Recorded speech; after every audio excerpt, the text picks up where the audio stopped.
आंबरस तुम्ही जरा जोरात मी पुन्हा येईन बोला, आणि त्याला एक महत्व आहे आणि आहे त्याच पक्षात.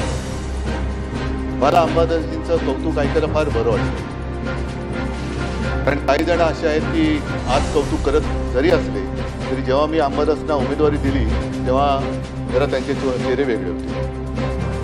आज आत्ता मुख्यमंत्री इथे नाही आहेत, नाहीतर मी अत्यंत मोकळेपणाने जाहीरपणाने मुख्यमंत्र्यांना धन्यवाद देतो आणि प्रांजळपणाने कबूल करतो की तुम्ही तुमच्या भाजपच्या किंवा संघाच्या मुशीत तयार झालेला एक चांगला कार्यकर्ता मला दिला किंवा मी घेतला, म्हणून मी त्यांना धन्यवाद देतोय.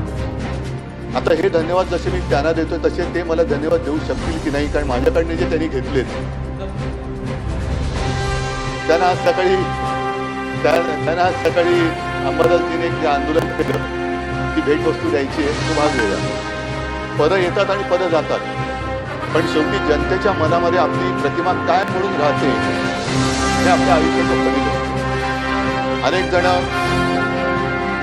धडपडत असतात की मला पद मिळालं पाहिजे, माझं पद टिकलं पाहिजे.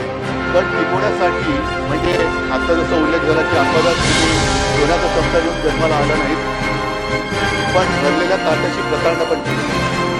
त्यांनी ताट वाजून दिले तर पक्षाची प्रतारणा पण केली नाही. त्यात त्या ताटकरी जे आहे ते माझंच आहे, पण आणखीन मिळावं म्हणून आणखीन दुसऱ्या रेस्टॉरंटकडे जायचं असा आग्रह केल्यानंतर तुम्हाला सगळी जनता धन्यवाद देत असेल.